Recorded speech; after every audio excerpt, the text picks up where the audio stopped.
बच्चों, हम अभी तक बात कर रहे थे वन और वन्य जीवों के संरक्षण के बारे में, और विशेष रूप से हम बात कर रहे थे उसके इन सीटू जो प्रयास किए जा रहे हैं उसके बारे में। अब तक हमने दो प्रयासों के बारे में चर्चा किया। पहला हमने चर्चा किया नेशनल पार्क के बारे में, राष्ट्रीय उद्यानों के बारे में। फिर हमने बात किया वाइल्ड लाइफ सेंचुरी, वन अभयारण्यों के बारे में। अब हम बात करने जा रहे हैं जैव मंडल के बारे में। तो हमने इन दोनों में देखा कि पहला जो नेशनल पार्क था उसमें हमने देख पाया कि बिल्कुल जो उसका जो क्षेत्र था, जो सीमांकित चिन्हित क्षेत्र था, उसमें किसी भी प्रकार का जो गैर संरक्षणात्मक गतिविधियां थी, चाहे वो कृषि हो, चाहे वो लकड़ी काटना हो, चाहे वो पशु चराना हो, वो बिल्कुल बंद था। और ये पूरी तरह से कड़े नियमों के द्वारा सरकार के अधीन संरक्षित था। दूसरा हमने देखा वाइल्ड लाइफ सेंचुरी के बारे में कि इसमें तो प्रयास था, इसमें कुछ व्यक्तिगत भी हो सकता है, व्यक्ति समूह का भी हो सकता है, सरकार का भी है वाइल्ड लाइफ सेंचुरी। और ये वाइल्ड लाइफ सेंचुरी जो है वो मुख्य रूप से किसी विशेष प्रजाति के संरक्षण के ख्याल से बनाया जाता है। लेकिन इन सब से थोड़ा अलग और ज़्यादा व्यापक, काफ़ी कॉम्प्रिहेंसिव प्रोग्राम है जैव मंडल नीचे यानी बायोस्फीयर रिजर्व का, जिसके बारे में आज हम बात करेंगे। बच्चों, ये जो पहले दो थे नेशनल पार्क और वाइल्ड लाइफ सेंचुरी, इसमें क्या था, जो वहाँ के स्थानीय लोग थे उनके और वन प्रशासन के बीच प्रायः हितों को लेकर, मतलब अपने इंटरेस्ट को लेकर कॉन्फ्लिक्ट होता था, उनमें मतभेद होता रहता था, बार बार विवाद होता था। ये एक समस्या है। तो एक तो ये समस्या थी कि भाई जब तक स्थानीय लोगों के साथ तालमेल नहीं रहेगा तो ये झगड़ा झंझट करके तो ये संभव नहीं है, क्योंकि स्थानीय लोग पीढ़ियों से अभ्यस्त है इन वनों का फ़ायदा लेने के लिए। इन वनों के ऊपर वो एक तरह से आश्रित है, अपनी विभिन्न आवश्यकताओं की पूर्ति के लिए वो इन वनों पर आश्रित है। आप अचानक से किसी वन क्षेत्र को रिजर्व घोषित करके कैसे इन लोगों को, जो पीढ़ियों से इस पर आश्रित रहते आए हैं, उनको कैसे आप रोक सकते हैं? तो स्वाभाविक था ये। तो इन जब बातें हुई इस तरह की, और 1971 में 1971 में यूनेस्को, जो यूएन की संस्था है, यूनेस्को ने एक प्रोग्राम चलाया मैन एंड बायोस्फीयर। उसी प्रोग्राम के तहत ये बायोस्फीयर रिजर्व का कॉन्सेप्ट निकलकर सामने आया। तो विश्व स्तर पर, अंतर्राष्ट्रीय स्तर पर तो ये 1971 में शुरू हुआ, लेकिन जहाँ तक हमारे देश की बात है तो बायोस्फीयर रिजर्व इस कॉन्सेप्ट की शुरुआत हुई 1986 में, 1986 में।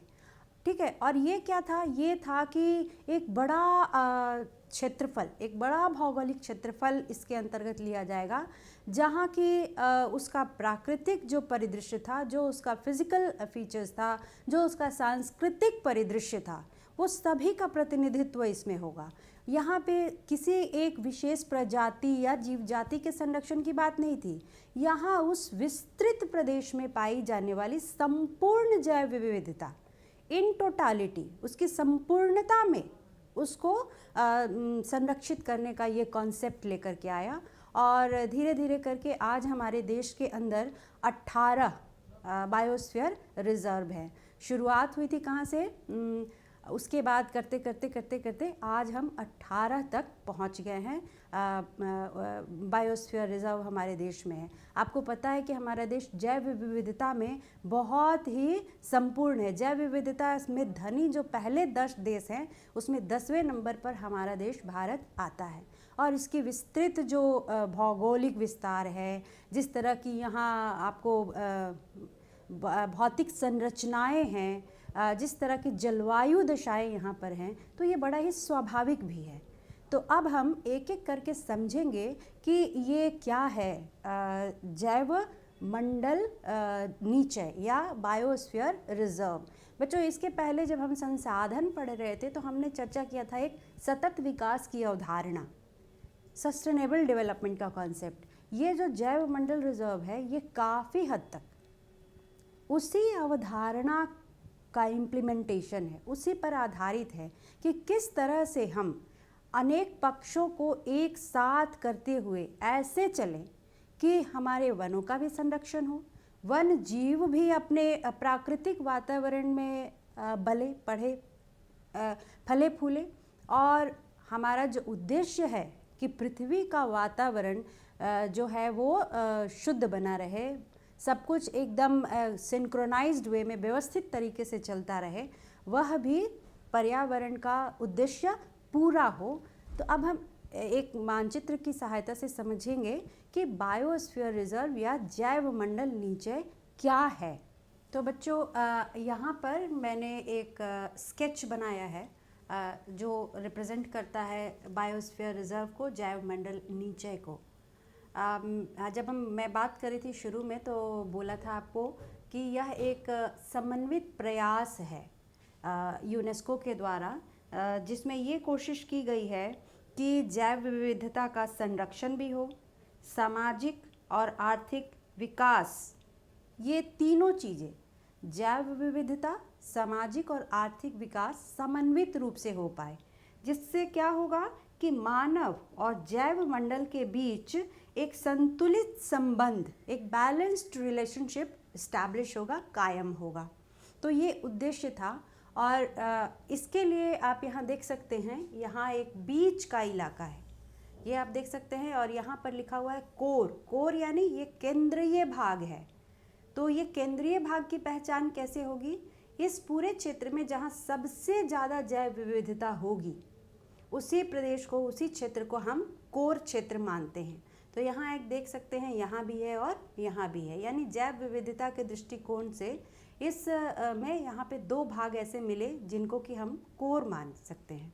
ठीक है, कोर के चारों तरफ ये देख रहे हैं आप, एक है पूरे हरे रंग का आप देख रहे हैं इलाका शेड किया हुआ है, यह है बफर जोन, यह बफर क्षेत्र है जो कोर को चारों तरफ से घेरे हुए है। उसके बाद इस बफर के चारों तरफ है जो क्षेत्र, वह है ट्रांजिशन जोन, या हम इसे कहते हैं संक्रमण क्षेत्र। ठीक है, तो पूरा जो जैव मंडल निचय होता है, बायोस्फीयर रिजर्व, वो 3 भागों में बटा होता है। केंद्रीय भाग को, जो सबसे ज़्यादा जैव विविधता वाला इलाका है, उसको हम कहते हैं कोर क्षेत्र। कोर क्षेत्र के घेरे हुए जो दूसरा भाग होता है, उसको हम कहते हैं बफर क्षेत्र। और बफर क्षेत्र के चारों तरफ का जो क्षेत्र होता है, उसको हम कहते हैं ट्रांजिशन जोन या संक्रमण क्षेत्र। तो इतना समझ गए। अब आइए हम बात करते हैं कोर जोन का। कोर जोन में मैंने आपको बताया कि यह सर्वाधिक जैव विविधता वाला क्षेत्र है। इसका जो सीमांकन होता है, यह पूरी तरह से चिन्हित किया जाता है। ये पूरा इसका लिमिटेशन क्या रहता है कि इतना जो इलाका है वह कोर क्षेत्र के अंतर्गत है। कोर क्षेत्र में किसी भी प्रकार का हस्तक्षेप बिल्कुल भी संभव नहीं है, इसकी परमिशन, इसकी अनुमति नहीं होती है। यहाँ जीव, पशु, पक्षी, पेड़ पौधे बिल्कुल अपने स्वाभाविक स्वरूप में विकसित होते हैं, बढ़ते हैं, फलते हैं, फूलते हैं, उनका प्रजनन होता है। ये सब बिल्कुल ही स्वाभाविक होता है, स्वच्छंद होते हैं वो। लेकिन यहाँ आप देख रहे हैं एक संकेत चिन्ह लिखा हुआ है M। तो ये M क्या है, आइए यहाँ सूची में देखते हैं। M जो है वह है मॉनिटरिंग एंड रिसर्च। तो यहाँ सिर्फ जो यहाँ के ऑफिशियल्स हैं उनको ही अनुमति होती है यहाँ आने के लिए, ताकि वो इस संपूर्ण जो जैव मंडल नीचे का क्षेत्र है उसकी वो मॉनिटरिंग कर सके। और रिसर्च के लिए, चूँकि इसका उद्देश्य ये भी है बायोस्फीयर रिजर्व का कि जैव विविधता को उसके मूल रूप में संरक्षित करना, तो इस पर सतत निरंतर यहाँ पर अन्वेषण का काम, रिसर्च का काम होता है। तो इसके लिए यहाँ पर एक केंद्र होता है जो कोर जोन में अवस्थित होता है मॉनिटरिंग एंड रिसर्च के लिए। ये क्लियर हो गया।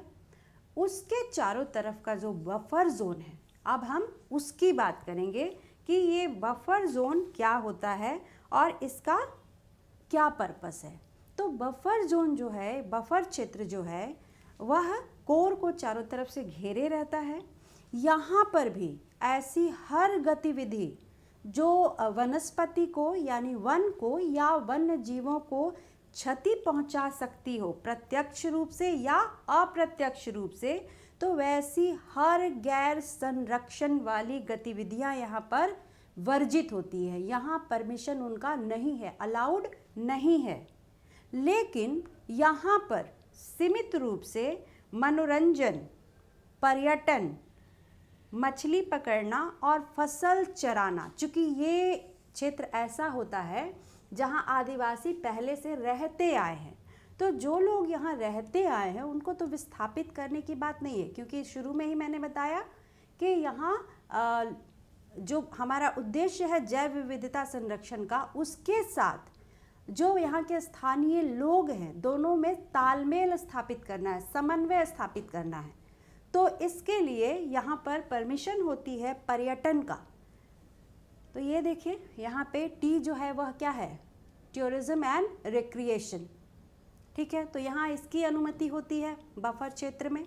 फिर किस चीज़ की अनुमति होती है, यहाँ रिसर्च स्टेशन होता है जो लगातार इस पर अध्ययन करते हैं, पशुओं के बिहेवियर पर, उनके प्रजनन पर, किस तरह का वो व्यवहार करते हैं, क्या चीज़ से उनको खतरा है, किस तरह की बातों में, किस तरह के माहौल में वो बिल्कुल कंफर्टेबल रहते हैं, उनकी जो स्वाभाविक जीवन शैली है वो रहती है, वनस्पति के बारे में ये सारा अध्ययन जो है उसके लिए यह रिसर्च स्टेशन कहाँ होता है, बफर जोन में, यानी कि बफर क्षेत्र में।